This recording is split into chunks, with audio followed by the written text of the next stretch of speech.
Namaste, welcome to NTV Nenu Shivani, and this video is brought to you by Parampara Flavors of India Pure Veg Restaurant, Abbots and Banjara Hills. So finally, ఎప్పుడెప్పుడా అని ఎదురు చూస్తున్న Salaar movie release కాబోతుంది. అయితే ఈ మూవీకి సంబంధించి ఒక సాంగ్ బయటకు వచ్చింది, అదే సూర్యుడు. అండ్ ఈ పాట పాడింది మన తెలుగు అమ్మాయి హరిణి. కాబట్టి ఈ మూవీకి సంబంధించి మరిన్ని విశేషాలు అండ్ ఆమె వర్కింగ్ ఎక్స్పీరియన్స్ ఎలా ఉండిందో ఆవిడతో మాట్లాడి తెలుసుకుందాం. హలో హరిణి గారు, ఎలా ఉన్నారు? ఐఎమ్ గుడ్ అండి, బాగున్నాను. Okay, so finally congratulations on your song అనమాట. ఒక పెద్ద హిట్ అయింది, సెన్సేషన్ హిట్ అయింది అని చెప్పొచ్చు. సో ఎలా అనిపిస్తుంది మీకు? చాలా హ్యాపీగా ఉందండి, చాలా థ్యాంక్ యూ. అసలు ప్రతి ఒక్క ఆడియన్స్ కి, ప్రతి ఒక్క ఫ్యాన్ కి ఇంత పెద్ద హిట్ చేసి చాలా బాగా ఆదరిస్తున్నారు సాంగ్ ని. So thank you very much. Interview start చేయకుంటే ముందు ఒక సాంగ్ పాడతారా మా కోసం, ఆడియన్స్ కోసం? Sure. సూర్యుడే గొడుగు పట్టి వచ్చాడే భుజము తట్టి చిమ్మ చీకటిలోను నీడల ఉండెటోడు రెప్పనొదలక కాపు కాసెడి కన్నువాడు ఆకాశం ఇడిసిపెట్టి ముద్దెట్టే పొలము మట్టి ఎండ భగ భగ తీర్చె చినుకుల దూకుతాడు ముప్పు కలగక ముందు నిలబడి ఆపుతాడు. Thank you so much. చాలా అసలు ఇది ఒక ఎలివేషన్ సాంగ్ అనుకుంటారు కదా, చాలా. ఓకే, సో సలార్ మూవీకి సంబంధించి what do you have to say about this movie? అందరూ ఎంత అయితే వెయిట్ చేస్తున్నారో నేను అంతే ఎగ్జైటింగ్గా చాలా చాలా వెయిట్ చేస్తున్నాను ఈ సినిమా కోసం, నా పాటని వినడానికి స్క్రీన్ మీద. And at the same time Prashanth Neel గారి డైరెక్షన్ మనం ఆల్రెడీ KGF 1 and 2 చూసేసాము. సో దానికి మించి ఉండబోతుందని నేను ఎక్స్పెక్ట్ చేస్తున్నా. ఓకే, సో సలార్ అంటే ఇప్పుడు ఒక పెద్ద బ్రాండ్ లా ఉంది, పాన్ ఇండియా మూవీ. సలార్ అంటే ఒక బ్రాండ్ అయిపోయింది. సో దాంతో ఇప్పుడు నన్ను అందరూ గుర్తుపడుతున్నారు. సో చాలా హ్యాపీగా ఉంది ఈ మూవీకి పాడడం, వర్క్ చేయడం కూడా. ఓకే, సో ప్రశాంత్ నీల్ గారితో మీరు ఇది సెకండ్ టైం కదా వర్క్ చేస్తుంది. సో ఎలా అనిపిస్తుంది? ఆయన మీకు ఇచ్చిన ఏమైనా సజెషన్స్ కానివ్వచ్చు, లేకపోతే ఆయనతో వర్కింగ్ ఎక్స్పీరియన్స్ మీకు ఎలా ఉండింది? నేను వర్కింగ్ ఎక్స్పీరియన్స్ అంటే పర్సనల్గా ఎక్కువ ఇంటరాక్షన్ లేదు. బట్ KGF 2 సాంగ్ పాడడానికి వెళ్ళినప్పుడు సార్ని చూసాను, అక్కడ సెట్లో ఉన్నారు. ఆయన సింగర్స్తో సాంగ్ ని డైరెక్ట్ చేయడానికి ఉన్నారనమాట వాళ్ళ సెట్లో. సో అందరితో కూడా చాలా ఫ్రెండ్లీగా ఉన్న వాళ్ళందరూ కూడా అసలు ఆయన ఒక బాస్ లాగా, ఆయన డైరెక్టర్ లాగా నాకు అనిపించలేదు. అందరితో కలిసిపోయారు, చాలా బాగా మాట్లాడుతున్నారు ప్రతి ఒక్కళ్ళతో. తెలుగు బాగా వచ్చు, బాగా మాట్లాడుతున్నారు తెలుగులో. సో మా అందరితో తెలుగులోనే మాట్లాడారు. వేరే లాంగ్వేజ్ నుంచి కూడా సింగర్స్ వచ్చారు. సో ఆల్మోస్ట్ సింగర్స్ ఆ రోజు 40 మెంబర్స్ ఎంతమంది ఉన్నాం సింగర్స్. సో ఒక్కొక్క లాంగ్వేజ్ లో మేల్ ఒక 6 మెంబర్స్, ఫీమేల్ ఒక అమ్మాయి, ఎవ్రీ లాంగ్వేజ్ నుంచి. సో మేమందరం వరుసగా నుంచుని ఆ రోజు ఆ తుఫాన్ సాంగ్ షూట్ చేశారు. బట్ అన్ఫార్చునేట్లీ అది సాంగ్ వీడియో రిలీజ్ అవ్వలేదు. అది లిరికల్ వీడియో వేరేగా రిలీజ్ చేశారు. సో చాలా బాగా ఎంజాయ్ చేసాం ఆ ఎక్స్పీరియన్స్ అంతా కూడా. ఆయన చాలా బాగా తీసుకున్నారు ప్రతి ఒక్క షాట్.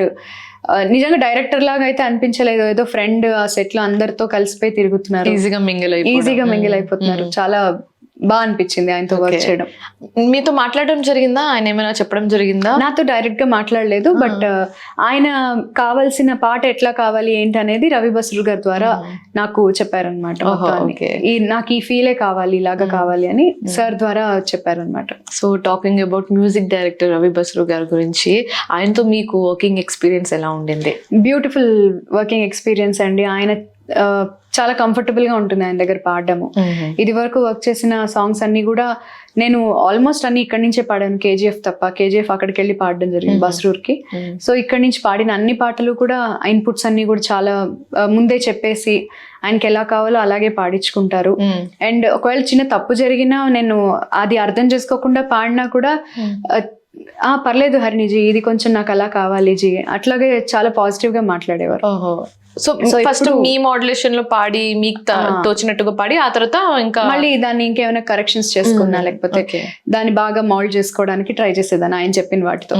సో ఎవ్రీ సాంగ్ ఆయనతో చాలా బాగా చేశాను రికార్డింగ్ అని. సో ప్రభాస్ గారిని కలవడం జరిగిందా? లేదు, చూసాను డైరెక్ట్ గా స్టేజ్ కింద నుంచి రాధేశ్యామ్ ఆడియో రిలీజ్ లో. బట్ వెళ్ళడానికి కుదరలేదు. ఆ రోజు చాలా ఎక్కువ మంది జనం ఉన్నారు. నేను స్టేజ్ మించి కిందకి దిగితే ఎక్కడ నన్ను తొక్కేస్తారేమో అని భయం వేసి నేను కిందకి కూడా దిగలేదు. బట్ ఆయన ముందు ఈ రాత్రిలో పర్ఫామ్ చేయడం జరిగింది. సో చాలా హ్యాపీగా అనిపించింది ఆయన ముందు ఆ సాంగ్ పర్ఫామ్ చేయడం. ఇది సెకండ్ మూవీ కదా? ఇది సెకండ్ మూవీ. అంటే నేను ఇది వరకు ట్రాక్ పాడాను, నాది ఫైనల్ అవ్వలేదు. సాహో కూడా నేను వర్క్ చేశాను, బట్ అది అప్రూవ్ అవ్వలేదు ఆ సాంగ్. అంటే వేరే వాళ్ళతో పాడిద్దామని ఆల్రెడీ ముందే వాళ్ళు ఫిక్స్ అయ్యారు. సో జస్ట్ ఓన్లీ ఆవిడకి ట్రాక్ కోసం శ్వేతమోహన్ గారు పాడిన baby won't you love me song. So ఆ సాంగ్ కి నేను ట్రాక్ పాడాను, ముందే ఆవిడ పాడతారని తెలుసు. సో అప్పుడు ఇది థర్డ్ మూవీ అనుకోవచ్చు, ఇది థర్డ్ మూవీ అయి ఉండేది. బట్ వర్కింగ్ ఎక్స్పీరియన్స్ చాలా బాగుంది ఈ మూవీకి. Okay, since you spoke about Radhe Shyam, ఆ మూవీ నుంచి ఒక పాట. షూర్. ఎవరో వీరెవరో కలవనీరు ప్రేమికులా, ఎవరో వీరెవరో విడిపోని యాత్రికులా, ఖాళీ ఖాళీగున్న ఉత్తరమేదో నాతో ఏదో కథ చెప్పాలంటుంది. ఏ గూఢాచారో గాఢంగా నన్నే వెంటాడెను ఎందుకో ఏమో, కాలం మంచు కత్తి గుండెల్లో గుచ్చే, గాయం లేదు కానీ దాడెంతో నచ్చే, మాయే ఎవరే రాడా ఎదురే తెలియకనే తహతహ పెరిగే, నిజమా కల బాగుంది అతనే కలతో కలు గడవని గురుతులే, ఏదో జన్మ బాధే పోదే ప్రేమై రాదే ఈ రాతలే దోబూచులే. So beautiful. అంటే మీరు అటు ఎలివేషన్ సాంగ్, ఇటు ఒక రొమాంటిక్ సాంగ్ రెండు బ్యాలెన్స్ చేయగలరనేసి ఈజీగా అర్థమవుతుంది అనమాట. సో అంటే ఇప్పుడు మీకు KGF తర్వాత ఇప్పుడు మళ్ళీ ఒక సలార్ మూవీ వస్తుంది, ప్రశాంత్ నీల్ చేస్తున్న సలార్ మూవీ వస్తుందంటే మీరు ముందే ప్రిపేర్ అయ్యారా, మేబీ ఈ మూవీకి నేను వర్క్ చేయొచ్చు ఏమో అనేసి? నేను అస్సలు అనుకోలేదండి, ఎందుకంటే ఆ రోజు బస్రూర్ కి KGF రికార్డ్ చేయడానికి వెళ్ళినప్పుడు పెద్ద పోస్టర్ చూసాను సలార్ది. అప్పటికే KGF అప్పుడే సలార్ పోస్టర్ ఉండింది, ప్రభాస్ గారి పిక్చర్ తో సలార్ పోస్టర్ ఉంది. నేను ఫొటోస్ తీసిన దాంట్లో ఇది కూడా ఫోటో తీసాను. నాకు ఆ ఎక్స్పీరియన్స్ అంతా రికార్డ్ చేసుకుందామని జస్ట్ ఆ grounds, recording studio, KGF poster, అప్పటికి కబ్జా ఇవన్నీ కూడా పోస్టర్స్ పెట్టుంచారు. ఇంకా రిలీజ్ కూడా అనౌన్స్ చేయలేదు, అనౌన్స్మెంట్ అయింది. సో అవన్నీ తీసుకున్నప్పుడు కూడా ఓ సలార్ వస్తోందా, ప్రశాంత్ నీల్ గారు డైరెక్షన్ లో ప్రభాస్ గారు చేస్తున్నారా అని అర్థమైంది. బట్ ఎప్పుడు కూడా ఎక్స్పెక్ట్ చేయలేదు ఆ మూవీకి వర్క్ చేస్తాను, అందులో నాదొక సాంగ్ ఉంటుంది అని ఇప్పుడు అనుకోలేదు. కానీ ఇది ఒక కాంబో అయిపోయింది కదా, ప్రశాంత్ నీల్, రవి బస్రూర్ అండ్ హరిణి, ఇలా ఒక కాంబో సెట్ అయిపోయింది అని చెప్పొచ్చు కదా. Unexpectedly but fortunately. Okay. So మీరు కానీ అంటే మీరు ఇందాక ఇంటర్వ్యూ స్టార్ట్ అవ్వక ముందు మీరు చెప్పడం జరిగింది, ఇక్కడ నుంచి టాలీవుడ్ నుంచి మీరు సింగర్స్ ని సజెస్ట్ చేయడం జరిగింది. అంటే రవి బస్రూర్ గారు ఇక్కడికి వచ్చి అంత టైం లేకపోవడం తోటి, సో మీరు ఏ బేసిస్ మీద ఎవరైతే సెట్ అవుతారని, ఎలా జరిగింది ఇదంతా? సింగర్స్ ని నేను సెలెక్ట్ చేయలేదు, సింగర్స్ ని ఆయనే సెలెక్ట్ చేశారు. బట్ నేను జస్ట్ అక్కడ ఉండి వాళ్ళతో రికార్డ్ చేయించడానికి సాంగ్ ట్యూన్ నేను కొంచెం నేను విని నేర్చుకుని వాళ్ళకి నేర్పించడానికి వెళ్ళాను. నేను టేక్ తీసుకోవడానికి వెళ్ళాను, స్టూడియోకి వెళ్ళి ఆ సింగర్స్ తో నేను టేక్ తీసి ఆయనకు పంపించాను. సో మీకు సలార్ మూవీ ఎంత స్పెషల్ అని అడిగితే ఏమని చెప్తారు? నాకు అసలు ఫస్ట్ టైం వర్క్ చేయడానికి కాల్ వచ్చినప్పుడే చాలా థ్రిల్లింగ్ గా ఫీల్ అయ్యాను. ఓ ఇంత పెద్ద మూవీ నేను టేక్ తీసుకోవడానికి వెళ్తున్నాను, ఎవరో పాడుతున్నారు ఆల్రెడీ పాటలు, ఇందులో ఫిమేల్ సాంగ్ కూడా ఉంటే బాగుండు అని ఒక థాట్స్ అయితే ఉండింది. బట్ ఎక్స్పెక్ట్ చేయలేదు ఫస్ట్ నుంచి. మళ్ళీ అంటే ఇంకొక సైడ్ నెగటివ్ కూడా అనిపించింది, ఉండదేమో ఫిమేల్, ఎందుకు ఉంటుంది, ఇది కంప్లీట్లీ ఒక మేల్ ఓరియంటెడ్ మూవీ, సో ఇందులో ఫిమేల్ ఎక్కడ అసలు స్కోపే ఉండదు అనే ఫీలింగ్ లో ఉన్నాను. నాకు కాల్ చేసినప్పుడు కూడా నేను అనుకున్నది ఏంటంటే, ఓహో ఇంకేదైనా కరెక్షన్స్ ఏమైనా ఉన్నాయేమో ముందు పాడించిన సింగర్స్ తో, నేను వెళ్ళి అది కరెక్షన్స్ చేయించాలేమో అనుకున్నా. ఆ థాట్ లోనే ఉన్నా. ఎందుకంటే ముందు ఆల్మోస్ట్ 3 to 4 times వెళ్ళాను స్టూడియోకి వర్క్ చేయించడానికి. సో అలా వెళ్ళి ఓహో దీనికోసమే చేస్తున్నట్టున్నారు అనే థాట్ లోనే ఫోన్ ఎత్తాను. బట్ ఆయన ఒక సాంగ్ ఉంది హరినిజీ, మీరు పాడాలి, ఇంట్లోంచి పాడి పంపించేసేయండి మీ స్టూడియోలో. ఓకే అండి, షూర్ అండి అని చెప్పేసి పెట్టాను.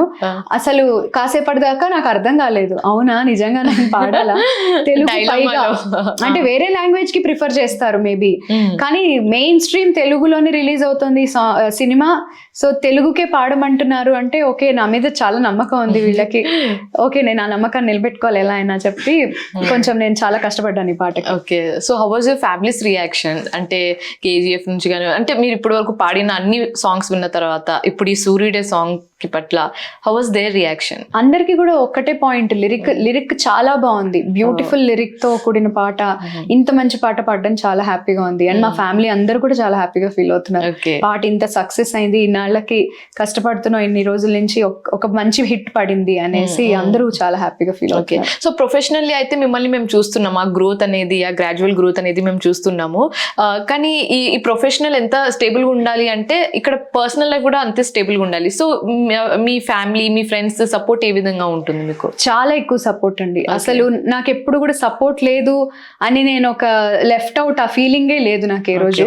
ఫ్యామిలీ నుంచి కానీ ఫ్రెండ్స్ నుంచి కానీ అందరూ కూడా 100% వాళ్ళ సపోర్ట్ మొత్తం నాకు పెట్టి, ఈ ప్రతి ఒక్క పాట నేను పాడుతున్నాను అంటే, ఈ మూవీ ఇండస్ట్రీలో ఉన్నాను అంటే ఇన్నేళ్ల నుంచి, అది కంప్లీట్లీ మా ఫ్యామిలీ సపోర్ట్. మా మదర్ ఫస్ట్, మా మదర్, ఆ తర్వాత నా హస్బెండ్ చరణ్, ఆ తర్వాత మా ఇన్ లాస్, వీళ్ళందరి సపోర్ట్ లేకపోతే నేను ఇవాళ ఇక్కడ ఉండేదాన్ని కాదు. అసలు ఏజ్ నుంచి మీరు పాడడం స్టార్ట్ చేశారు? నేను 1999 అండి ఫస్ట్ నేను పాడింది దూరదర్శన్ బాలానందం ప్రోగ్రామ్ లో పాడాను. స్కూల్లో ఇంట్లో ఊరికే పాడుకుంటుంటే, బాత్రూమ్ సింగర్ లాగా బాత్రూమ్ లో పాడుతుంటే మా అమ్మ వినేది, బట్ అంత జాయిన్ చేయాలన్న ఇంట్రెస్ట్ లేదు. బట్ స్కూల్లో పాడుతుంటే మా టీచర్ సజెస్ట్ చేశారు అమ్మకి. హైదరాబాద్ లోనే కేంద్రీయ విద్యాలయంలో చదివేటప్పుడు మా టీచర్ సజెస్ట్ చేశారు, తనని జాయిన్ చేయండి ఎక్కడైనా అంటే, అప్పుడు తీసుకెళ్లి మా మదర్ జాయిన్ చేశారు. ఫస్ట్ లో నాకు ఇంట్రెస్ట్ ఉండేది కాదు, మెల్లిమెల్లిగా మెమెంటోస్, ప్రైజెస్, గిఫ్ట్లు అలా వస్తుంటే అట్రాక్ట్ అయ్యి అలా పాడడం స్టార్ట్ చేస్తా. ఇప్పుడు అదొక ఎడిక్షన్ లో అయిపోయి ప్రొఫెషన్ అయిపోయింది, కంప్లీట్ మెయిన్ స్ట్రీమ్ ప్రొఫెషన్ అయిపోయింది. సో మీకు ఇప్పటి వరకు ఈ సింగింగ్ జర్నీలో ఇప్పటి వరకు ఫేస్ చేసిన ఒక పెద్ద ఛాలెంజ్ ఏంటి అంటే ఏం చెప్తారు? మెయిన్ సాంగ్ రావడమే ఒక పెద్ద ఛాలెంజ్ అండి. అప్పటిదాకా అందరి దగ్గర పాడి ఒక అప్రిషియేషన్ అందరూ అప్రిషియేట్ చేయడం కామన్ థింగ్, బట్ రికగ్నిషన్ అనేది ప్రతి ఒక్కళ్ళకి రాదు, రేర్ గా. అది రావాలి అంటే దానికి ఒక మంచి ప్లాట్ఫామ్ కావాలి, ఆడియన్స్ అంత బాగా ఆదరించాలి. సో అది నాకు త్రూ ప్రభాస్ గారు అండ్ ప్రభాస్ గారి ఫ్యాన్స్ నుంచి and all the music lovers ఎవరైతే పాటని ఎంజాయ్ చేస్తారో వాళ్ళందరి దగ్గర నుంచి త్రూ రాధేశ్యామ్ తో స్టార్ట్ అయింది. దానికి ముందు కూడా చాలా మంచి పాటల్ని ఇష్టపడిన కొంతమంది ఒక కైండ్ ఆఫ్ ఆడియన్స్ ఉన్నారు నాకు ఆల్రెడీ, టార్గెట్ ఆడియన్స్ అండ్ ఆ హీరో ఫ్యాన్స్. సో అట్లా చాలా మంది ఆదరించారు. బట్ హ్యూజ్, ఇంత పెద్ద చాలా ఎక్కువ మంది ఆదరించింది రాధేశ్యామ్ నుంచి స్టార్ట్ చేశారు. సో నాకు అదొక టర్నింగ్ పాయింట్ అని చెప్పుకోవచ్చు. ఓకే, సో ఇప్పుడు వరకు మీ కెరీర్ లో ఇప్పుడు వరకు వచ్చిన ఒక బెస్ట్ కాంప్లిమెంట్ అంటే ఏం చెప్తారు మీరు? బాలు గారు ఇచ్చే కాంప్లిమెంట్స్ ఎప్పుడు కూడా గుర్తుండిపోయే కాంప్లిమెంట్స్. ఆయన ఎప్పుడు ఏదైనా పాడినా కూడా హగ్ చేసుకొని మంచిగా ఏదైనా అక్కడికక్కడ ఆన్ స్పాట్ ఏదైనా ఇంప్రూవైజ్ చేసి పాడితే గట్టిగా హగ్ చేసుకోవడము, లేకపోతే పాట పాడుతూ గట్టిగా అని అరవడం, అట్లాంటివి చేస్తుంటారు. ఆ చిన్న చిన్న మూమెంట్స్ చాలా సంతోషంగా అనిపిస్తాయి. అంటే సింగింగ్ కెరియర్ ఎంచుకున్నందుకు ఓహో చాలు, నా జీవితం సాటిస్ఫాక్షన్ అనిపిస్తుంది. సో అప్కమింగ్ మూవీస్ గురించి మాట్లాడుకుంటే, మీ అప్కమింగ్ ప్రాజెక్ట్స్ గురించి ఉన్నాయి, చాలా ఉన్నాయి. ఇండిపెండెంట్ సాంగ్స్ ఉన్నాయి. ఇండిపెండెంట్ మ్యూజిక్ కి పాడుతూ ఉంటాను. ఆల్రెడీ ఇది వరకు ఇండిపెండెంట్ మ్యూజిక్ అట్లాంటివి పాడిన చాలా బాగా హిట్ అయిన సాంగ్స్ ఉన్నాయి. ఓ పిల్ల అని అందరికి కూడా తెలుసు, ఇన్స్టాలో బాగా యూస్ చేస్తారు ఆ సాంగ్ ని కూడా. అంటే మీరు ఏమైనా టార్గెట్, ఒక జోనర్ గా టార్గెట్ పెట్టుకున్నారా? నేను ఇలాంటి జోనర్ కి పని చేయాలనుకుంటున్నారు, లైక్ అలా కైండ్ ఆఫ్ టార్గెట్ ఏమైనా ఫిక్స్ చేసుకున్నారా? లేదు, అన్ని రకాల సాంగ్స్ ఓపెన్ టు ఆల్. ఎవరైనా ఏదైనా వేరే టైప్ ఆఫ్ జానర్ ఇచ్చినా కూడా పాడతాను. బట్ నాకు మెయిన్ గా ఏంటంటే లిరిక్ చాలా ఇంపార్టెంట్. లిరిక్ బాగుంటే పాడతానన్న ప్రిఫరెన్స్ కొంచెం ఉంది. లిరిక్ ఒకవేళ నాకు నచ్చకపోతే నేను చెప్పేసి నేను పాడలేనండి, నాకు అవ్వదు, నాకు ఇట్లాంటి పాడడం ఇష్టం లేదని చెప్పి వచ్చేసిన సందర్భాలు కూడా కొన్ని ఉన్నాయి. ఓకే, లిరిక్ చాలా బాగుండి అది కొంచెం నేను పాడగలిగేటట్టు నాకు నచ్చినట్టు ఉంటే డెఫినెట్లీ పాడుతున్నాను. ఓకే, సో మీరు మిస్ అయిన ప్రాజెక్ట్ అది తర్వాత హిట్ అయిన ప్రాజెక్ట్ గా మారిన సందర్భాలు ఉన్నాయా? చాలా పాడానండి. అట్లా ఒకటే అని చెప్పలేను. నేను ట్రాక్స్ పాడినవి బయటికి వచ్చాక చాలా పెద్ద హిట్ అయిన సాంగ్స్ కూడా ఉన్నాయి. ఓకే. సో అలాంటివి మిస్ అయ్యానే అని అనిపించేది. బట్ నా టైం వస్తుంది, టైం వచ్చినప్పుడు టైం అయ్యాగా నాకు ఒక పాట పాడిన రోజు అది హిట్ అయ్యే రోజు వస్తుంది. సో అందరూ అప్పుడు దాన్ని కూడా ఎంజాయ్ చేస్తారని ఒక పాజిటివ్ థింకింగ్ తోనే ఉండేదాన్ని. సో రీసెంట్ టైమ్స్ లో మీ సాంగ్స్ తప్పితే మినాయించి రీసెంట్ టైమ్స్ లో మీకు నచ్చిన సాంగ్ ఏంటి అని అడిగితే ఏం చెప్తారు? మొన్న హనుమాన్ లో రిలీజ్ అయింది ఆవకాయ సాంగ్, అదొక చాలా నచ్చింది. సాహితీ గారు చాలా బాగా పాడారు. ఆ పాట విపరీతంగా నచ్చింది నాకు. ఆవిడ మాడ్యులేషన్ గానీ, ఆవిడ కంప్లీట్లీ ఆవిడ జోన్ నుంచి బయటకు వచ్చి ఎప్పుడు ఎక్కువ మెలోడీస్ విన్నాం అక్క దగ్గర నుంచి. సో అది చాలా బాగా పాడారు అనిపించింది ఆవకాయ. ఓకే. సో సలార్ లో ఈ ఒక్క సాంగ్ ఏనా లేకపోతే ఇంకా సాంగ్స్ ఉన్నాయా మీ నుంచి? ఇంకా ఉన్నాయి సాంగ్స్, దాచిపెట్టామన్నమాట. ఇంకా ఉన్నాయి. నాకు తెలిసి అయితే ఇంకొక 2 ఉన్నాయి. నాకు తెలియకుండా ఇంకా ఉన్నాయేమో నాకు తెలీదు. బట్ ఆ రెండిటికి నేను వర్క్ చేశాను, ఉండి చూసాను, ఆ పాటలు విన్నాను. Okay okay. సో ఇంకా చాలా ఎంజాయ్ చేశాను నేను కూడా ఆ పాటలు. సో అందరూ ఎంజాయ్ చేస్తారు definitely. So as a singer అయితే అన్ని డైరెక్టర్స్ అందరితో పనిచేయాలనేసి అనుకుంటారు మీరు, ఇలా టార్గెట్ గా వీళ్ళతోనే చేయాలి వాళ్ళతో చేయాలి అనేది ఉండదు. కానీ మీకు మీ డ్రీమ్ డైరెక్టర్, ఈ మ్యూజిక్ కంపోజర్ తోటి పనిచేయాలని మీకు ఉండిందా ఎప్పుడైనా? ఎవరితో అయినా? రెహమాన్ గారితో వర్క్ ముందు మణి శర్మ గారితో వర్క్ చేయాలని చాలా ఉండేది, అది నెరవేరిపోయింది. ఆయనతో వర్క్ చేశాను. ఇంకా ఆపర్చునిటీస్ వస్తున్నాయి సార్ దగ్గర పాడడానికి. 2 సాంగ్స్ పాడాను నేను ఆయనకి. అది కాకుండా నాకు ఎప్పుడు జీవితాంతం ఉండిపోయి ఒక కోరిక మాత్రం రెహమాన్ గారు అండ్ రాజా గారికి పాడాలని. రాజా గారు అన్ఫార్చునేట్లీ ఇప్పుడు ఆయన ఆపేశారు, బట్ మళ్ళీ స్టార్ట్ చేసి ఎప్పుడైనా అవకాశం వస్తే తప్పకుండా ఆయన దాంట్లో ఒక కోరస్ అన్న పాడినా చాలు జీవితానికి. సో రెహమాన్ గారి దగ్గర పాడడము, రాజా గారి దగ్గర పాడడం నాకు ఒక డ్రీమ్ అంతే. ఓకే. సో మీరు కోరస్ లో పాడిన రోజులు కూడా ఉన్నాయి కదా. సో ఇప్పుడు ఒక మెయిన్ లీడ్ సింగర్ గా స్టిల్ కోరస్ కూడా పాడుతున్నారు. సో టర్న్ అయితే అయిపోయారు మీరు. సో ఆ ఫేజ్ ఈ ఫేజ్ ఆ జర్నీ ఎలా ఉండింది? కంప్లీట్లీ ఎంజాయ్ చేసే ఆ ఫేజ్ కూడా చాలా బాగుంది. అండ్ స్టిల్ నేను పాడుతున్నాను. బయటికి వెళ్ళి కోరస్ అనేది కూడా మేము ఫ్రెండ్స్ ఒక 4-5 ఆ రోజు మొత్తం కలిసి ఉండడం, లేదా ఒక 2-3 hours కలిసి ఉండడం, అది చాలా బాగుంటుంది. దానిలో ఇంకా ఛాలెంజింగ్ టాస్క్ అని చెప్పాలి కోరస్ కానీ ఆర్ఆర్ కానీ. ఎందుకంటే పక్కనున్న సింగర్స్ తో సింక్ లో పాడాలి, అందరూ కలిసి శృతిలో పాడాలి, టెంపో అంతా కూడా సింక్ లో ఉండాలి. చాలా పెద్ద ఛాలెంజ్ అది. సో అలాంటివి చాలా ఎంజాయ్ చేసాం పాడడం. ఈవెన్ స్టేజ్ మీద బాలుగారికి ఎన్నోసార్లు మేము బాలుగారు షోస్కి వెళ్ళినప్పుడల్లా కోరస్ పాడతాం కంపల్సరీ. సో నీట్ గా నొటేషన్ రాసుకొని పాడడం, అదంతా ఒక బ్యూటిఫుల్ మూమెంట్ అన్నమాట. ఆ టైం అంతా కూడా చాలా మంచి, బాగా ఎంజాయ్ చేసాం ఆ డేస్ అన్ని. ఓకే. సో సలార్ సెట్స్ కి ఎప్పుడైనా వెళ్ళడం జరిగిందా? వెళ్ళలేదండి. వెళ్ళలేదా? Okay okay okay. So final గా మీరు సలార్ కి సంబంధించి ఉన్న ఫ్యాన్స్ కి, అంటే మాకు అప్డేట్స్ చాలా లేట్ వస్తున్నాయి, ఏంటి ఇంకా ఈవెంట్స్ వస్తలేరు అనేసి ఒక డౌట్ అయితే ఫ్యాన్స్ కి ఉంది. సో వాళ్ళకి మీరు ఏం చెప్పాలనుకుంటున్నారు? బాగా వెయిట్ చేస్తేనే దాని రుచి బాగుంటుంది దేనికన్నా కూడా. ఊరి ఉన్న ఆవకాయ చాలా అద్భుతంగా ఉంటుంది. సో ఇది కూడా అంతేనేమో. డెఫినెట్లీ ఈ వెయిట్ అంతా కూడా 22nd రిజల్ట్ చాలా బాగుండబోతోంది. సో నేను కూడా వెయిట్ చేస్తున్నాను ఫ్యాన్స్ లాగే. అందరం కూడా ఆ రోజు 22nd చూద్దాం సినిమా. కామ్ బిఫోర్ స్టోమ్ అన్నమాట. అంతే. ఓకే. సో మిమ్మల్ని ఇప్పుడు కాన్సర్ట్లు, మ్యూజికల్ కాన్సర్ట్లు, అంటే సలార్ కి సంబంధించి మ్యూజికల్ కాన్సర్ట్లు లేకపోతే ప్రీ రిలీజ్ ఈవెంట్ లో పర్ఫామ్ చేయడం చూడగలుగుతామా? డెఫినెట్లీ అది ఒకవేళ జరిగితే ప్రీ రిలీజ్ ఈవెంట్ డెఫినెట్ గా పాడతాను. ఓకే. ఆ రోజు తప్పకుండా ప్రభాస్ గారిని ఆ రోజన్నా కలవాలి. సో ఈసారి పక్కగా అనుకున్నారన్నమాట. జనాల్ని తోసుకుంటూ వెళ్ళన్నా సార్ ఒక్క ఫోటో తీసుకుంటాను మీతో అని చెప్పి తీసుకొని వస్తా. లాస్ట్ టైం కుదరలేదు, ఈసారి తప్పకుండా చేయాలి. 2 మూవీస్ కి నేను పాట పాడా సార్, ప్లీజ్ అని అడుగుతారా? తప్పకుండా. నేను మీకు పాడాను సార్, నాకు ఒక్క ఫోటో ఇవ్వండి అని తీసుకుంటా. ఓకే. సో ఫైనల్లీ ఎలా ఫీల్ అవుతున్నారు మీరు? అంటే KGF తో, అంటే మీరు చాలా పాడిన సాంగ్స్ ఉన్నాయి కానీ రివీలింగ్ గా మీరు ఉన్నారు, అన్ని ఎగ్జిస్టింగ్ ఉన్నారు అనేది ఈ కొన్ని మూవీస్ అని చెప్పొచ్చు. సో ఇప్పుడు ఈ రికగ్నైజేషన్ ఇదంతా ఎలా అనిపిస్తుంది? ఎలా ఫీల్ అవుతున్నారు ఫైనల్? చాలా హ్యాపీగా ఉందండి. అసలు నేను ఎక్స్పెక్ట్ నిజంగా చేయలేదు. ఈ పాటకి ఎస్పెషల్లీ ఇంత హ్యూజ్ రెస్పాన్స్ వస్తుందని ఎక్స్పెక్ట్ చేయలేదు. రాధేశ్యామ్కి ఇంత బాగానే సపోర్ట్ చేశారు, బట్ దాన్ని మించి దీన్ని ఆదరిస్తున్నారు. సో 4 రోజులైనా 5 రోజులైనా నాన్ స్టాప్ గా మెసేజెస్ చేస్తూనే ఉన్నారు. పాటని ట్విట్టర్ లో ట్రెండ్ చేపిస్తున్నారు, యూట్యూబ్ లో ట్రెండింగ్ అవుతుంది. సో మెసేజెస్ ఫ్లడ్ అవుతున్నాయి. నేను ఇస్తున్నాను, ఇంకా రిప్లై ఇస్తున్నా, నా చేతులు కూడా నొప్పి వస్తున్నాయి. అంతలాగా ఇష్టపడుతున్నారు పాటని. Okay, so thank you so much అండి హరిణి గారు, and all the very best. First of all congratulations అని చెప్పేసాను Thank you. కూడా, so all the very best అండి. ఇలాగే మంచి మంచి పాటలతో మా ముందుకు రావాలని మనస్ఫూర్తిగా కోరుకుంటున్నాను. అండ్ సలార్ కూడా మీకు ఒక పెద్ద సెన్సేషనల్ హిట్ అవ్వాలని కోరుకుంటున్నాను. Thank you so much. Thank you so much అండి. సో చూసారు కదా, సింగర్ హరిణి గారికి సంబంధించి చాలా విషయాలు తెలుసుకున్నాము, అండ్ అలాగే సలార్ మూవీకి సంబంధించి కూడా చాలా విషయాలు తెలుసుకున్నాము. ఇది ఇవాల్టి ఎపిసోడ్. ఇలాంటి ఎపిసోడ్స్ చూడాలంటే keep watching NTV. This is Shivani signing off.